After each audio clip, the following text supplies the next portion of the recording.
اور اگر مذاکرات ہونے ہیں تو سنی اتحاد کونسل کی قیادت کے ساتھ ہونے ہیں، اور اس قیادت کے ساتھ یہ مذاکرات چل رہے ہیں. اسپیکر صاحب کے لیول پہ بھی چل رہے ہیں، پاکستان مسلم لیگ نون کے لیول پہ بھی چل رہے ہیں، پاکستان پیپلز پارٹی کے لیول پہ بھی چل رہے ہیں، اور جو ریاست کے مختلف ایلیمنٹس ہیں ان کے ساتھ بھی چل رہے ہیں. تو عمران خان صاحب سے نیچے نیچے یہ دونوں سطحوں پہ مذاکرات چل رہے ہیں، اور آنے والے دنوں میں اس کے اندر بڑا اضافہ ہوگا. ایک تو پاکستان تحریک انصاف ایک کمیٹی بنا رہی ہے جس کے اندر اسد کیسر صاحب شامل ہوں گے، فواد چودھری صاحب پارٹی کے اندر شامل ہو رہے ہیں، شریک ہو رہے ہیں، وہ اس کے اندر شامل ہوں گے، یہ شہریار آفریدی صاحب اس کے اندر شامل ہوں گے، پھر کچھ اور لوگ بھی ہیں. اور یہ لوگ سب سے پہلے پاکستان پیپلز پارٹی کے ساتھ مذاکرات شروع کریں گے، اور پاکستان پیپلز پارٹی بھی ولنگ ہے کہ ہمیں یہ معاملات کو طے کرنے چاہیے. تو ان کے درمیان باقاعدہ ایک مذاکرات کا سلسلہ سٹارٹ ہوگا. اور دوسری سائڈ پہ کچھ لوگ جن کا ظاہر اسٹیبلشمنٹ کے ساتھ رابطہ ہے، اور اس میں جو پہلے نمبر پہ ہیں وہ علی امین گنڈا پور صاحب ہے، جن کے پاس اس وقت پاور بھی ہے، اور وہ کیونکہ روزانہ کی بنیاد پہ رابطے میں بھی ہیں، کیونکہ خیبر پختونخوا کے اندر دہشت گردی کے واقعات بہت زیادہ ہو رہے ہیں، اور افغانستان سے بہت زیادہ ایلیمنٹس پاکستان کے اندر داخل ہو رہے ہیں. تو وہ ایک لیڈنگ کردار اس وقت ادا کر رہے ہیں. ان کے تھرو اسٹیبلشمنٹ ان کے ساتھ بھی لیکن جوئی صاحب یہ جو علی امین گنڈا پور صاحب جو یہ تڑیاں لگا رہے ہیں کہ میں اسلام آباد آؤں گا، حکومت گراؤں گا اور عمران خان کو ساتھ لے کر جاؤں گا، جیسے وہ کمپنی باغ میں چہل قدمی کر رہے ہیں، تو یہ پھر اس کا مطلب ہے دکھاوے کے لیے جو گنڈا پور صاحب کہہ رہے ہیں کہ جی میں بھاداوا بول دوں گا؟ جی گنڈا پور صاحب کے نے جب یہ دعویٰ بولا نا جی، یا جب یہ انہوں نے بیان دیا، تو اس سے ایک دن پہلے ان کی عمران خان صاحب سے ملاقات ہوئی. تو خان صاحب سے جب ملاقات ہوتی ہے تو جو بھی لیڈر باہر آتا ہے وہ ایک بار بڑک ضرور مارتا ہے مظہر شاہ کی طرح، لیکن اس کے بعد باقی معاملات بھی چلتے رہتے ہیں. تو علی امین گنڈا پور صاحب بڑک ضرور مارتے ہیں، لیکن آپ عملی طور پہ دیکھیں تو ان کے باقاعدہ ڈائلاگز ہوتے ہیں. ایپیکس کمیٹی کی میٹنگ ہوتی ہے جس میں کور کمانڈر پشاور کے ساتھ وہ بیٹھے ہوتے ہیں، پھر باقاعدہ اس کی فوٹیجز لی جاتی ہیں اور فوٹیجز کو ریلیز کیا جاتا ہے سوشل میڈیا کے اوپر اور کنونشنل میڈیا کے اوپر. تو یہ کیا چیز ہے؟ لیکن جو ہی وہ اڈیالہ جیل جاتے ہیں خان صاحب کے پاس، تو خان صاحب ان کے اندر ایک چابی بھرتے ہیں، اور اس کے باہر نکل کے وہ ایک بیان جاری کرتے ہیں، اور اس بیان کو پھر سوشل میڈیا پاکستان تحریک انصاف کا جو ہے وہ اس کو بہت زیادہ وائرل کرتا ہے. تو اس سے عمران خان صاحب کو تسلی ہو جاتی ہے کہ علی امین گنڈا پور صاحب ابھی تک میرے لگا دیا. بالکل ٹھیک ہے. اور یہ حرکت صرف اکیلے ہی نہیں کر رہے، پارٹی کے اور لوگ بھی یہی کر رہے ہیں. اور لوگ ایک بیان وہ لازمی ہے جو ٹک ٹاک کے اوپر بھی بڑے مشہور ہیں کئی سیاستدان پاکستان تحریک انصاف کے. فار صاحب اس میں ایشو یہ ہے کہ مختلف لیولز پہ چوئی صاحب بھی کہہ رہے ہیں کہ بات ہو رہی ہے عمران خان صاحب سے نہیں ہو رہی، شاید ان کو غصہ بھی اسی بات پر آتا ہے. لیکن یہ جو لوگ نکلتے ہیں، کوئی کہتا ہے جی خان نے کہہ دیا، کوئی معاملات نہیں، کوئی بات نہیں، کوئی تصفیہ نہیں، لیکن ساتھ ہی وہ کہتے ہیں کہ جی یہ دو بڑی شخصیات ہیں جن سے بات ہوگی. سوال گھوم پھر کے ادھر ہی آتا ہے کہ بات کیا ہوگی. یہ انہیں کہیں گے کہ آپ نے ہمارے ساتھ زیادتی کی، یعنی اسٹیبلشمنٹ کو اب ہمارے ساتھ زیادتی بند کر دیں. کیونکہ مسلم لیگ نون یہ کہتی تھی جب محمد زبیر صاحب ملنے گئے تھے جنرل باجوہ سے، تو انہوں نے کہا جی میں کوئی NRO مانگنے نہیں گیا تھا، میں صرف اس لیے گیا تھا کہ ہمارے کیسز ہمیں میرٹ پر لڑنے دیں، آپ مداخلت نہ کروائیں عدالتی معاملات میں. تو کیا یہ بھی یہی کہیں گے آپ کے خیال میں اسٹیبلشمنٹ کو؟ میں آپ سے پوچھ سکتا ہوں کہ عدالتی معاملات میں مداخلت کہاں سے ہو رہی ہے اور کب ہو رہی ہے؟ جتنا ریلیو ان کو مل رہا ہے کسی کو بھی نہیں ملا. جس طریقے سے کیس لگتا ہے اور کیس کا فیصلہ ہوتا ہے، وہ بیچارے 6 جج تو چیخیں مار رہے ہیں اسلام آباد آئی کو. وہ کچھ اور کہہ رہے ہیں. وہ کیا کہہ رہے ہیں؟ وہ اپنی نالائکی کا اظہار کر رہے ہیں. سر وہ جو اختیار ان کو تھا آئین کے تابع، اگر ان کو کوئی آ کے دھمکی دے گیا تو ان کو دھمکی دینے والے کے خلاف کنٹیمپٹ موو تو کرنی چاہیے تھی. اتنے خوف کا اظہار تو مت کریں، اور اگر اتنے خوف سے ججی کرنی ہے تو پھر چھوڑ دیں. مجھے مذاکرات پہ بتائیں کیا مذاکرات ہوں گے؟ جب میاں محمد نواز شریف آیا لاہور میں، اس نے کیا کہا؟ اس نے کہا سب مل کے معاملات کو ریزالو کریں. یہ آفر تھی اوپن. یہ آفر دوبارہ دی گئی. پہلے آفر دی گئی جب وہ اپوزیشن میں تھے، انہوں نے کہا آئیے بیٹھے اقتصادی معاملات پہ بات کرتے ہیں. انہوں نے کہا ہم چوروں، لفنگوں، بدماشوں، لٹیروں سے بات، چور اور ڈاکو سے بات ہم نے بات نہیں کری. یہ کہا آپ نے بھی سنا، میں نے بھی سنا. نواز شریف نے آ کے پھر کہا آئیے بات کرتے ہیں. اب کل بھی جو بات کی گئی ہے اور جو مسلسل ہو رہی ہے، جس کو ہم کوشش کر رہے ہیں کہ وہ پارٹی پھوٹ گئی ہے، وہ پارٹی وہ کہتے ہیں یہ ان کے پاس اتھارٹی نہیں ہے، یہ تو لائے گئے لوگ ہیں، گالی ایسی ڈی جی آئی ایل کرنی ہے. Mister authority hold on. یہ D G I S I اور یہ chief of the army staff support کریں گے موجودہ سسٹم میں الیکٹڈ لوگوں کو. ٹھیک. اچھا نہیں، یہ آپ کی بات بڑی ویلڈ ہے، پر Gharida I want you to reflect on this. ظاہری بات ہے جو بڑا سینٹرل کردار ہے فوج کا اور پاکستان کے آرمی چیف کا اور ڈی جی آئی ایس آئی کا، کیا آپ کو لگتا ہے کیونکہ ماضی میں یہ تاریخ ہم سب کو پتہ ہے کہ وہ دفاتر بھی استعمال ہوئے ہیں پولیٹیکل ڈائیلاگس کے لیے، سب کچھ ہوتا رہا ہے، دیر از اے ہسٹری ٹو اٹ، بٹ آج کی تاریخ میں تحریک انصاف کے ساتھ مذاکرات اس لیول پر ہو سکتے ہیں جو خواہش ہو سکتی ہے شہریار آفریدی صاحب کی یا ان کے کولیگز کی؟ سب سے پہلے تو جو پاکستان تحریک انصاف چاہ رہی ہے نا کہ ان کے مذاکرات ہو جائیں، اور مذاکرات وہ چاہ رہے ہیں کہ صرف آرمی چیف اور D G I S I کے ساتھ ہو، تو ہزاروں خواہشیں ایسی کہ ہر خواہش پہ دم نکلے، لیکن وہ ایک بڑا زبردست قسم کا شعر ہے آبرو شاہ مبارک کا، تو وہ پاکستان تحریک انصاف کی نظر کہ قول آبرو کا تھا کہ نہ جاؤں گا اس گلی ہو کر کے بے قرار، دیکھو آج پھر گیا۔ محبت یہ پاکستان تحریک انصاف وہ مچھلی ہے جس کی ہاں یہ اتنے بے قرار ہو گئے ہیں، یہ اس مچھلی کی طرح بے قرار ہیں کہ جو پیداوار ہی اسی جوہر کی ہے، یہ بغیر پانی کے باہر رہ نہیں سکتے۔ یہ اسٹیبلشمنٹ کی پیداوار پارٹی ہے اور ہمیشہ سے اسٹیبلشمنٹ کے کندھوں پہ سوار رہی ہے، اسی لیے انہیں کوئی آر محسوس نہیں ہوتا یہ کہنے میں کہ ہم بات کریں گے تو صرف آرمی چیف کے ساتھ یا صرف D G I S I کے ساتھ۔ تو یہ تو ہمیں سوالات کرنے چاہیے کہ کیا سیاسی جماعتوں کا یہ مینڈیٹ ہے کہ وہ اس طرح سے، خاص طور پہ سیاسی جماعت بھی وہ کہ جس کا موٹو یہ ہو کہ ہم پاکستان کی سب سے مقبول ترین سیاسی جماعت ہیں، تو پھر سوال ہونا چاہیے نا کہ جو آپ کے لیڈر صاحب ہیں مقبول خان نیازی، ان کی عوامی مقبولیت پھر کہاں گئی؟ آپ کیوں آپ در پہ D G I S I کے اور آرمی چیف کے بعد گھٹنے ٹیکنے پہ اور ماتھے ٹیکنے پر تیار ہو گئے ہیں؟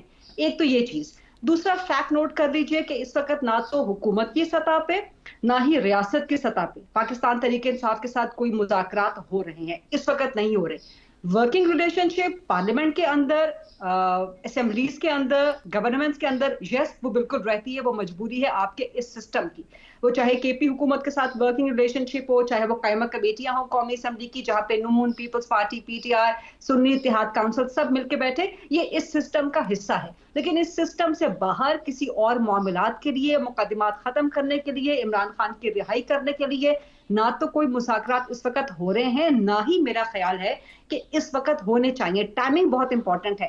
ٹائمنگ کیسے امپورٹنٹ ہے کہ آپ کا 9 مئی کو ابھی 1 سال مکمل ہونے والا ہے، 10 یا 11 دن رہ گئے ہیں۔ ایسے میں اگر حکومت یا ریاست مذاکرات کرتی بھی ہے، انیشیٹ بھی کرتی ہے، یا اگر انیشیٹ نہیں بھی کرتی، پاکستان تحریک انصاف کی دعوت کو قبول بھی کرتی ہے، تو بیک فٹ پہ آ جائے گی نہ صرف حکومت بلکہ اسٹیبلشمنٹ۔ اب اپنے ہاتھوں سے 9 مئی کا بیانیہ دفن کر دیں گے۔ اس 1 سال میں 9 مئی کے نہ تو ماسٹر مائنڈ جو کہ آپ کے مطابق مبینہ طور پہ عمران خان ہے، نہ تو ان کو سزا ہوئی ہے، نہ ہی 9 مئی کے کچھ اور لوگوں کو سزا ہوئی ہے۔ سب لوگ اس وقت اپنے مقدمات بھگت رہے ہیں۔ ابھی چند دن پہلے سپریم کورٹ میں سویلینز کے آرمی ٹرائل، فوجی عدالتوں میں ٹرائل کے خلاف جو ہے وہ کیس بھی لگا ہوا تھا، وہ بھی ملتوی ہو گیا اپریل کے آخر تک یا مئی کے پہلے ہفتے تک۔ تو یہ ٹائمنگ بہت کرٹیکل ہے۔ اس ٹائمنگ میں مذاکرات سوٹ نہیں کرتے نہ حکومت کو نہ ریاست کو۔ دوسری بات یہ کہ اس وقت بے قراری جو ہوئی ہے پاکستان تحریک انصاف کو ہے، پہنچی وہیں پہ خاک جہاں کا خمیر تھا۔ ان کی بے قراری کیوں ہے؟ ان کی بے قراری کیوں ہے؟ کیونکہ ان کو نظر آ رہا ہے کہ اس وقت ملک میں اسٹیبلٹی آ رہی ہے۔ میں نہیں کہہ رہی کہ پاکستان میں کوئی معاشی استحکام کی دودھ شہد کی نہریں بہنا شروع ہو گئی، لیکن آپ نے آئی ایم ایف کا S B a stand by arrangement آپ نے مکمل کر لیا بڑے اچھے طریقے سے۔ آئی ایم ایف کا ایک بڑا پلان 6 یا 8 ارب کا جو پاکستان کی انٹینٹ ہے، پاکستان کی خواہش ہے، کتنا دیتا ہے آئی ایم ایف یہ بات کی بات ہے، بٹ وہ آپ کو ملنے جا رہا ہے۔ اسٹاک مارکیٹ آپ کی بہت اچھی پرفارم کر رہی ہے، اکنامک پروجیکشن آپ کی پازیٹیو آ رہی ہے، تمام انٹرنیشنل فائنینشیل انسٹیٹیوشنز کی طرف سے including I M F and world bank آپ کے خارجہ معذرت کے ساتھ جو آپ نے کہا دس آل ساؤنڈز لاجیکل، ٹھیک ہے، Pakistan naturally economic turn around کی طرف شاید ہم پہلا قدم اٹھا چکے ہیں یا جا رہے ہیں، بٹ کیا ہم یہ امپلائی کرتے وقت کہ تحریک انصاف کو یہ بےقراری اس لیے ہے کہ پاکستان تحریک انصاف یہ دیکھ رہی ہے کہ پاکستان میں خوشحالی آ رہی ہے، تو یہ ان کا تو یہ بے قراری نہیں ہے کہ عمران خان جیل میں ہے، ان کو باہر کیسے نکالنا ہے، یہ زیادہ ان کے لیے امپورٹنٹ ہے۔ ان کو اس سے تکلیف تو نہیں ہوگی کہ پاکستان ترقی کر رہا ہے یا پاکستان کی معاشی حالات بہتر ہو رہے ہیں، نہیں؟ What do you think? نہیں منیب صاحب، ان کی بے قراری، یہ سوال مجھ سے ہے یا کسی اور؟ نہیں، آپ سے میں آپ سے۔ ان کی بے قراری کی 2 وجوہات ہیں حالیہ۔ ایک تو پنجاب میں پارٹی بالکل تتر بتر ہو کے رہ گئی، آپ نے پنجاب کا بھی ضمنی الیکشن کا رزلٹ آپ نے دیکھ لیا، اس کے علاوہ آپ نے دیکھ لیا کہ پارٹی کے اپنے اندر کتنے اختلافات ہیں۔ پارٹی اس وقت ہیڈ لیس چکن ہے، 1 سال 1.5 سال سے پارٹی کی بالکل قیادت کا خلا ہے۔ ایک بندہ کوئی اور بات کرتا ہے، دوسرا بندہ کوئی اور بات کرتا ہے، اندرونی جھگڑے اتنے زیادہ ہو گئے ہیں. پنجاب میں ابھی آپ نے احتجاجی تحریک جو کہ ضمنی الیکشن میں مبینہ دھاندلی اور 8 فروری کے مبینہ دھاندلی کے بارے میں تھی، اس کا رزلٹ آپ نے دیکھ لیا. ٹھیک ہے. عمران خان کی ایبسنس کا نقصان ہی نقصان سو ہو آپ کو رہا لگتا ہے ڈیسپریٹ موو ہے، they are desperate now, they want Imran Khan out, اور وہ یہ ان کی بےقراری بھی اس لیے کہ ہم سے فوری طور پر بات کی جائے. ایک پروگرام میں بریک شامل کرتے ہیں، واپس آئیں گے اور بریک کے بعد بھی گفتگو ہوگی. اور پروگرام کے آخری سیگمنٹ میں جو اس وقت ایک شور برپا ہے کہ سولر پاور کے استعمال کے اوپر کوئی فکس ٹیکس لگایا جا رہا ہے، ایکچولی ہو کیا رہا ہے، حکومت کی اگر نااہلی ہے تو وہ کس جگہ پر ہے، پاور ڈویژن کا کیا کہنا ہے، اور وفاقی وزیر برائے پاور ڈویژن ان کا کیا کہنا ہے، وہ ایکسکلوسیولی ہم آپ کو اس پروگرام کے آخری حصے کے اندر دکھائیں گے. ہمارے ساتھ رہیے. خوش آمدید کہتے ہیں. اب چوئی صاحب، یہ اگر ہم یہ کہیں کہ تحریک انصاف کا جو اس وقت ڈیسپریشن ہے، اس کی وجہ یہ ہے کہ وہ ظاہری بات ہے ان کو پارٹی کے مسائل بھی ہیں، سیاست سے بھی شاید ریلیونٹ ہو رہے ہیں، اس لیے ان کو یہ بھی جلدی ہے. ویسے جلدی تو کسی بھی حکومت کو ہوتی ہے یا کسی بھی سیاسی جماعت کو معذرت چاہتا ہوں ہوتی ہے اگر وہ اسٹیبلشمنٹ کے رانگ سائڈ پر ہوں. لیکن یہ طلال چودھری صاحب کا یہ کہنا کہ اگر مذاکرات ہوں گے تو پھر حکومت کہے گی تبھی مذاکرات ہوں گے تحریک انصاف سے، یعنی کوئی فرد کرے گا، کوئی ادارہ کرے گا، کوئی شخصیت کرے گی تو حکومت کی مرضی سے ہوں گے. نہیں، میرا نہیں خیال کہ ایسا ممکن ہے، کیونکہ ریاست کے ساتھ تو مذاکرات چلتے رہتے ہیں. محمد زبیر صاحب کی آپ نے مثال دی. محمد زبیر صاحب کی کئی بار ملاقاتیں ہوئی تھی جنرل فیض حمید صاحب سے اور جنرل باجوہ صاحب سے. اور جب میں نے اس اسٹوری پہ کام کرنا شروع کیا تھا آج سے تقریباً 2 سال پہلے، تو اس وقت بہت سارے نوٹس میں نے لیے تھے بہت ساری میٹنگز کے حوالے سے. اس میں تو ظاہر ہے اگر وہ زبیر صاحب ملتے رہے ہیں تو گورنمنٹ سے پرمیشن تو نہیں لی تھی، نہ جنرل باجوہ صاحب نے لی، نہ جنرل فیض حمید صاحب نے لی، نہ زبیر صاحب نے باقاعدہ گورنمنٹ سے، اس وقت عمران خان کی گورنمنٹ تھی تو وہ بس ملاقاتیں ہوتی رہیں. اس میں بلکہ ایک بڑا دلچسپ ٹرن یہ بھی آیا تھا کہ زبیر صاحب نے کو اپنی بات شروع کر دی تھی اور اس میں انہوں نے کو مریم نواز صاحبہ سے ریلیٹڈ کو نامناسب باتیں بھی کی تھیں جناب باجوہ صاحب سے میٹنگ کے دوران. اور وہ ریکارڈنگ ہو رہی تھی باقاعدہ، اور بعد میں جناب فیض حمید صاحب نے وہ ریکارڈنگ میاں نواز شریف صاحب کو بھجواتی تھی، جس کے بعد میاں نواز شریف صاحب نے دروازے بند کر دیے تھے ان کے لیے. اس کے بعد زبیر صاحب آج تک پھر مریم نواز صاحبہ اور میاں نواز شریف صاحب سے ملاقات نہیں کر سکے. تو اتنی زیادہ ملاقاتیں اس وقت ہوتی رہتی تھی. اور پھر تو بعد میں ظاہر آپ پہ ٹویٹ بھی آئی تھی، آپ کو پتہ ہوگا، کہ جس میں یہ ڈکلیئر کیا گیا تھا کہ زبیر صاحب کے ساتھ 2 ملاقاتیں ہوئی اس موضوع پہ. اور اس میں کوئی شک نہیں کہ وہ مریم نواز صاحبہ کے لیے لابنگ کر رہے تھے اور میاں نواز شریف صاحب کے لیے بھی کر رہے تھے. تو یہ ملاقاتیں تو ہوتی رہتی ہیں. اور اس وقت بھی پاکستان تحریک انصاف اور اسٹیبلشمنٹ اور گورنمنٹ کے درمیان بہت سارے لوگ ہیں جن کے اپنے ذاتی ریلیشنز ہیں، اور ذاتی ریلیشنز میں ذاتی کیپیسٹی میں بہت سارے لوگ مل رہے ہیں.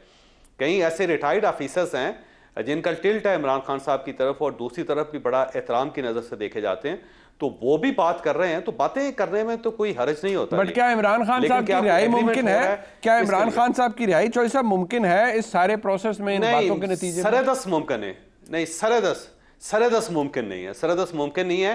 صرف اس شکل میں رہائی ہو سکتی ہے کہ وہ گارنٹی دیں کہ باہر نکل کے وہ سڑکوں کے اوپر افراتفری نہیں ملائیں گے. وہ بے شک یہاں پہ جلسے کریں، جلوس کریں، اپنی سیاست کریں، لیکن سڑکیں گرم نہیں ہوں گی. تو جب تک عمران خان صاحب یہ نہیں وہ وعدہ کرتے، اس سے پہلے میرا نہیں خیال کہ کوئی رہائی ممکن ہے. کیونکہ اگر وہ آ جاتے ہیں اور دوبارہ فیض آباد میں بیٹھ جاتے ہیں، ریڈ زون میں بیٹھ جاتے ہیں، لاہور کو چوک کر دیتے ہیں، تو یہ جو ایک اکنامک سٹیبلٹی آئی ہے پاکستان کے اندر کہ ہماری اسٹاک ایکسچینج 72,000 پوائنٹس پہ چلی گئی ہے، باہر سے انویسٹمنٹس آ رہی ہیں، IMF کے ساتھ پاکستان کے ایگریمنٹس ہو رہے ہیں، پاکستان کی جو انڈسٹری ہے وہ دوبارہ ٹیک آف کر رہی ہے، تو اس سب کو ریورس گیئر لگ جائے گا. تو وہ ریاست نہیں چاہتی کہ عمران خان صاحب باہر آ کے اس ٹائپ کی کوئی افراتفری مچا سکیں. بالکل ٹھیک ہے. اور یہ بھی ذہن میں رکھیں، جو میری ریڈنگ ہے کہ اب بشرا بی بی ہیں یا عمران خان ہیں، اگر رہائی ہوتی ہے تو کسی ایک کی ہوگی، دوسرے بطور ضمانت ریاست کے پاس ہی رہیں گے. کیونکہ اگر دوبارہ وہی صورتحال شروع ہو جاتی ہے، دوبارہ 9 مئی ہو جاتا ہے، تو آپ خود اندازہ لگائیں کہ پاکستان کہاں سٹینڈ کرے گا.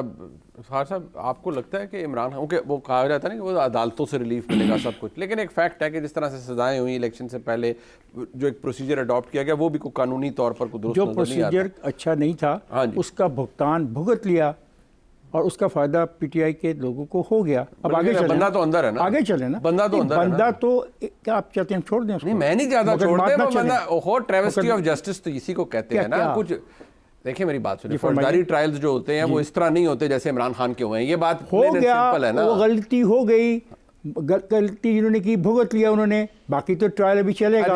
اچھا مجھے بتائیں, آپ چاہتے ہیں ٹرائل نہ چلے؟ نہیں میں ٹرائل تو مکمل ہوئے ہیں, اب تو اپیلیں ہیں نا. نہیں اپیلیں بھی نا, اچھا آپ چاہتے ہیں کہ اسی جگہ پہ ختم کر دیا جائے, نہیں کہا اس کو ہائی کورٹ میں سپریم کورٹ میں نہ جانے دیا جائے. سرکار میری میں نہیں کیا. نہیں میں ویسے جاننا چاہتا ہوں, جناب میں جاننا چاہتا ہوں. جناب والا میں نہیں کیا. میں جناب سے یہ پوچھ رہا ہوں کہ آپ کو لگتا ہے کہ کنسیڈرنگ آل دس عمران خان صاحب کی, یا آپ چوہدری صاحب سے اگری کریں گے کہ سر دست کوئی ایسی چیز نہیں ہے کہ جس سے وہ باہر آئے؟ پہلی بات یہ ہے کہ مجھے نہیں سمجھ آتی ہم عمران خان پہ اتنی ڈیبیٹ کیوں کرتے ہیں.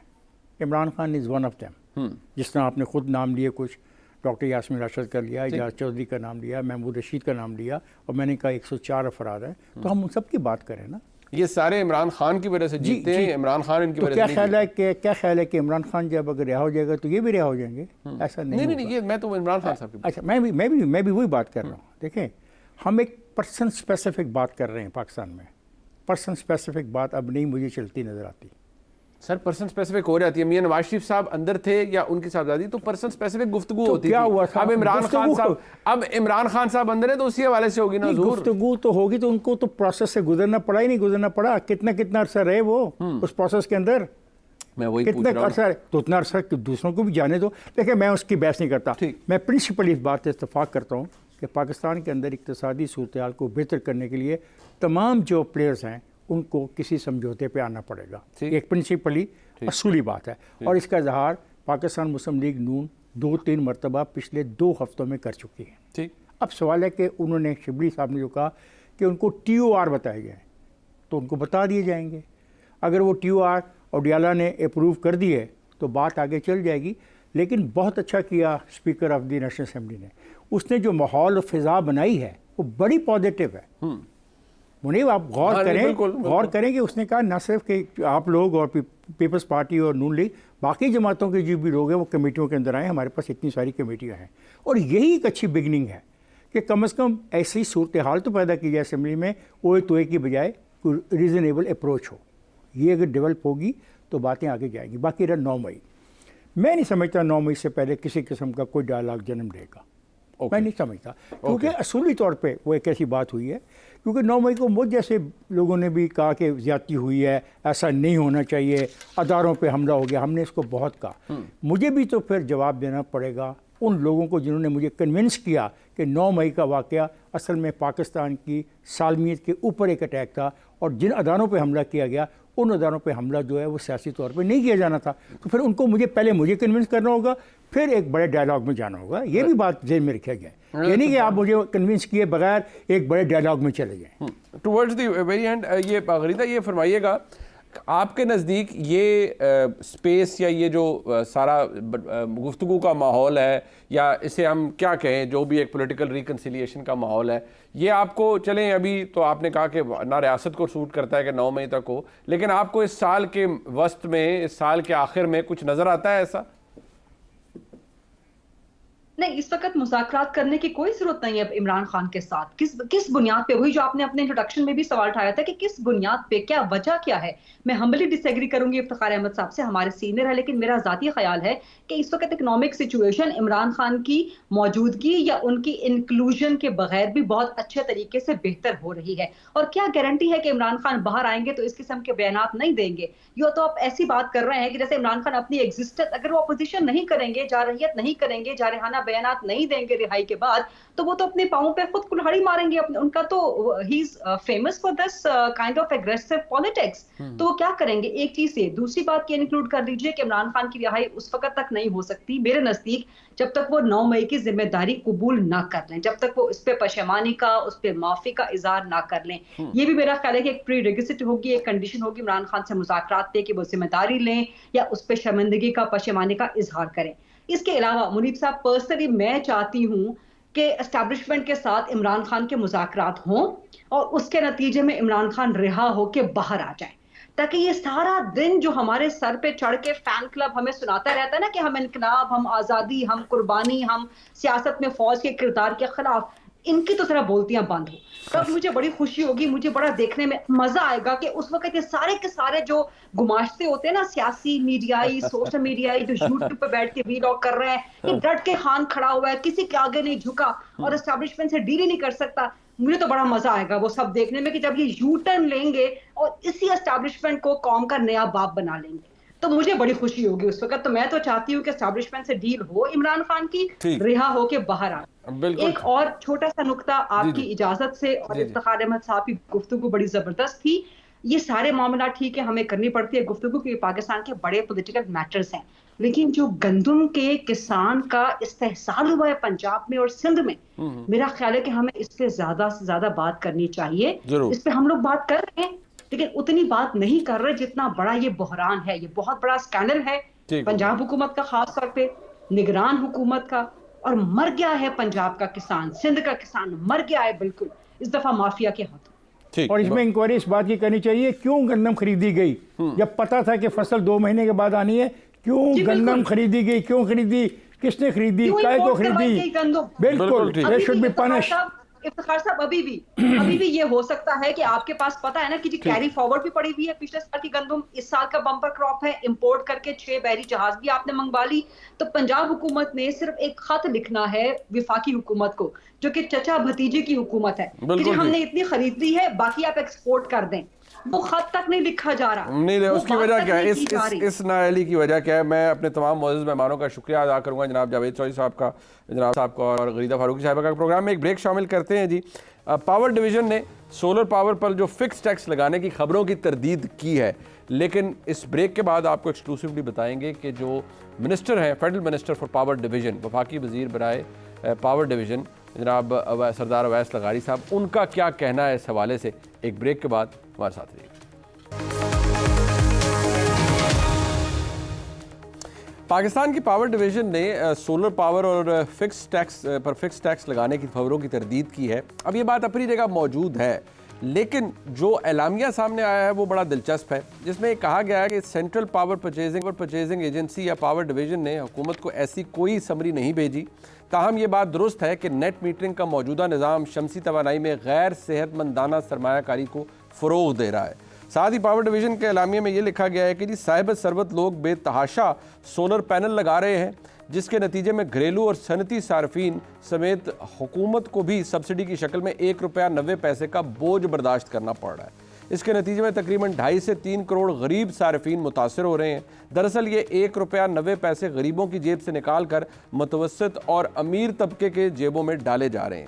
اگر یہی سلسلہ جاری رہا تو اگلے 2 سالوں میں ان 2.5 سے 3 کروڑ غریب صارفین کے بلوں میں کم از کم 3 روپے 35 پیسے فی یونٹ بجلی کی قیمت میں اضافہ ہوگا. اب یہ بات اپنی جگہ موجود ہے, لیکن یہ ایکچولی ہو رہا ہے یا نہیں, وہ کہہ رہے ہیں جی ابھی اگر لگا تو شاید ایک سرٹن شاید 12 کلو واٹ کے سسٹم کے سے اگر جو اوپر ہوگا یا 12 کلو واٹ اس پر لگے گا, لیکن کیا اس کے اندر چھپی ہوئی بات کیا ہے؟ ڈاکٹر تیمور رحمان صاحب ہمارے ساتھ موجود ہیں, بہت اچھی طرح چیزوں کو سمجھتے ہیں. ڈاکٹر صاحب بہت شکریہ آپ کا, یہ ویری کائنڈ, آپ نے وقت دیا. ذرا تھوڑا سا اگر اس کو آپ سمجھا پائیں ہمارے ناظرین کے لیے کہ یہ پاور ڈویژن یا حکومت اس حوالے سے کر کیا رہی ہے؟ سر اصل مسئلہ جو ہے وہ سارا آئی پی پیز کا ہے کہ حکومت نے جو ساورن گارنٹیز آئی پی پیز کو دی ہوئی ہیں, اس کے عوض حکومت نے کیپیسٹی پیمنٹس دینی ہے آئی پی پیز کو, ریگارڈلیس وہ بجلی خریدیں یا نہ خریدیں, استعمال کریں یا نہ کریں, انہوں نے وہ کیپیسٹی پیمنٹس دینی ہے. اور اگر آپ نے دیکھا ہے ان کیپیسٹی پیمنٹس کو تو وہ 1 ٹریلین روپیز سے بھی زیادہ اب بڑھ چکی ہیں, اور اس کا مطلب یہ کہ گورنمنٹ کے لیے وہ سسٹینیبل نہیں ہے. تو گورنمنٹ جو ہے وہ ہر ممکنہ کوشش کر رہی ہے, کبھی پیٹرول میں ٹیکسز شامل کر دیتی ہے, کبھی بجلی میں ٹیکسز شامل کر دیتی ہے. اب سولر پینلز کو جو ہے وہ مزید ٹیکس کرنے کی جو کوشش ہے, اس حوالے سے جو یہ بیانیہ دیا گیا ہے کہ یہ تو غریبوں سے نکالا جائے گا, تو یہ ٹوٹلی غلط بات ہے. لوگوں نے سولر پینل اس لیے نہیں لگائے تھے کہ یہ سستے تھے, انفیکٹ ان کی وائبلٹی جو ہے وہ تو تقریباً 5 سے 7 سال اس سے بھی آگے جا کے پوری ہوتی ہے. آپ کو بھی یاد ہوگا, سب جانتے ہیں کہ جب سرکولر ڈیٹ کا کرائسس شروع ہوا اس کی وجہ سے گھنٹوں بجلی نہیں آتی تھی. یہ نہیں کہ ہمارے پاس بجلی تھی نہیں مگر وہ گھروں تک پہنچتی نہیں تھی, لوڈ شیڈنگ ہوا کرتی تھی, آپ کو پتا ہے, جس کی وجہ سے سب سے پہلے لوگوں نے جنریٹرز لگانے شروع کیے اور بہت بڑی تعداد میں جنریٹر لگائے. جنریٹرز جو ہیں وہ ڈیزل پہ چلتے تھے, ڈیزل مہنگا ہوتا چلا گیا, جنریٹر شور کرتے تھے اور ان کی مینٹیننس میں بہت کاسٹ آتی تھی. تو پھر جنریٹرز کی جگہ اب لوگوں نے کہا کہ یہ بہتر ٹیکنالوجی ہے, ہم سولر پینلز لگا لیتے ہیں, یہ گرین ٹیکنالوجی ہے.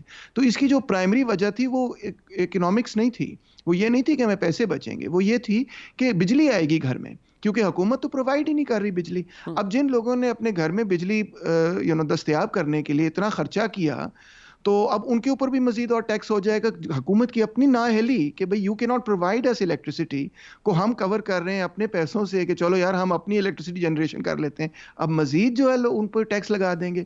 اس ساری کہانی سے یہ نہیں ثابت ہوتا کہ غریبوں سے کچھ چھینا گیا ہے. اس ساری کہانی سے یہ ثابت ہوتا ہے کہ نمبر ایک, حکومت نے جو آئی پی پی اس کے ساتھ ڈیل کی تھی وہ ٹوٹلی غلط تھی, اس کا بہت بڑا نقصان ہو رہا ہے ملک کو.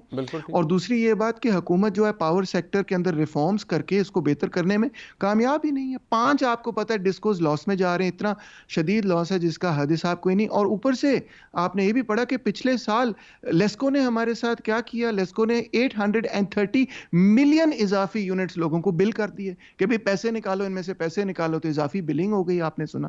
تو this is what is this except incompetence. اس انکمپٹنس کو آپ اس کے اوپر لبادہ اوڑھ دیں کہ ہم تو غریبوں کا بینیفٹ کر رہے ہیں. It's not true, it's just simply false. Very kind of you doctor صاحب. آئی تھنک آپ نے بڑا اچھے پرسپیکٹو میں لوگوں کو یہ بات سمجھائی ہے. Very good time. ہم نے کوشش کی سردار اویس خان لغاری صاحب سے, جو کہ اس وقت ملک میں نہیں ہے, لیکن ان سے رابطہ ہوا اور ان کا جو ورژن ہے اس حوالے سے, بینگ دا فیڈرل منسٹر یعنی وفاقی وزیر پاور ڈویژن کے, ان کا موقف ہمارے پاس ایکسکلوسیولی موجود ہے. آپ اس پروگرام کے اندر یہ موقف سن پائیں گے. وہ کیا کہہ رہے ہیں اس حوالے سے, ذرا سن لیجیے. بسم اللہ الرحمن الرحیم.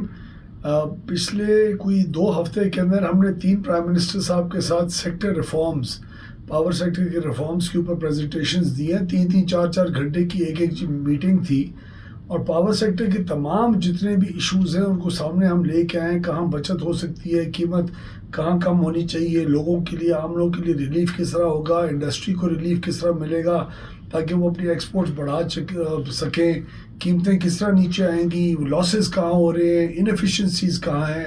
اور ان تمام چیزوں میں ہم نے یہ بھی دیکھا کہ 2017-18 کے اندر جو میں ہی اس وقت پاور منسٹر تھا اور ہماری نون لیگ کی حکومت نے اس وقت نیٹ میٹرنگ کا آغاز کیا تھا. اس سے پہلے کسی کو نیٹ میٹر نہیں ملتا تھا. ہم نے سمجھا تھا کہ ایک رینیوبل انرجی اور سولر انرجی کی انڈکشن سسٹم میں ہونی چاہیے اور لوگوں کو خود موقع ملنا چاہیے کہ اپنے گھروں کے اندر انویسٹمنٹ کر کے سے پیسے کمائیں. وہ بہت اچھا اس کا رزلٹ آیا ہے. 5 سال ہو چکے ہوئے ہیں. پاکستان کے اندر بہت ساری نیٹ میٹرنگ لگی ہے, لوگوں نے اپنی انویسٹمنٹ کی ہے, ہمیں مدد کی ہے, پوری اسٹیٹ آف اکانومی کی مدد ہوئی ہے. اب وہ فیز آ گیا ہے جہاں وہ نیٹ میٹرنگ کا جو حجم ہے وہ اتنا بڑا ماشاءاللہ ہو گیا ہے اور ہوتا جا رہا ہے کہ اس کو ری اسیس کرنے کی ضرورت ہے. آج نیٹ میٹر لگانے والا اور سولر پینل لگانے والا کوئی بھی کنزیومر جو ہے اور انویسٹر ہے وہ تقریباً 1.5 سال کی عرصے کے اندر پیسے اپنے پورے کر رہا ہے. تو وہ 1.5 سال کے عرصے کے اندر پیسے پورے کرنے کی وجہ سے اس کا ہائی ریٹ آف ریٹرن ہے. وہ ہائی ریٹ آف ریٹرن کی وجہ سے عام جو غریب آدمی ہے اس کے اوپر اس کا بوجھ پڑنا شروع ہو گیا ہے. تو اب اس ہائی ریٹ آف ریٹرن کو جو کسی بڑے انڈسٹریلسٹ کو نہیں ملتا, کسی بڑے آئی پی پی کو نہیں ملتا, کہیں بھی دنیا میں نہیں ملتا, اس کو اب ریشنلائز کرنے کی ضرورت ہے. اس ریشنلائزیشن کے اوپر کام شروع ہوا ہے. تو میرے خیال میں یہ خبر کہ کام شروع ہوا ہے اس کو لوگوں نے لے کے کیا کیا کچھ ہو سکتا ہے, میڈیا نے اس کو ایسی ہائپ کریٹ کر دی. اس میں باقاعدہ سوچ سمجھ کے ساتھ تاکہ جو لوگ انویسٹمنٹ کر چکے ہوئے ہیں ان کو اس انویسٹمنٹ کا صحیح ریٹرن ملے اور جنہوں نے آئندہ کرنی ہے ان کو پتہ ہو کہ کتنی انویسٹمنٹ کے اوپر کیا ان کو اس کے جو ریٹرن ملے گا. بڑے رسپانسبل طریقے سے ہم اپنی پالیسی بنائیں گے اور یہ اگلے 1 سے 2 مہینے کے اندر انفولڈ ہوگی. اس وقت جو خبریں کل آئی ہیں کہ فی کلو واٹ اتنا زیادہ خرچہ پڑ جائے گا, اس کے اوپر کوئی ابھی تک بات چیت نہیں ہوئی اور آہستہ آہستہ ہوگا اور ہم صحیح طریقے سے اسٹیک ہولڈرز کو مل کے انشاءاللہ بات کریں گے. پروگرام آپ نے دیکھا جی, اس کا فیڈ بیک ہمیں ضرور دیجیے گا. دیکھنے کا بہت شکریہ. خدا حافظ.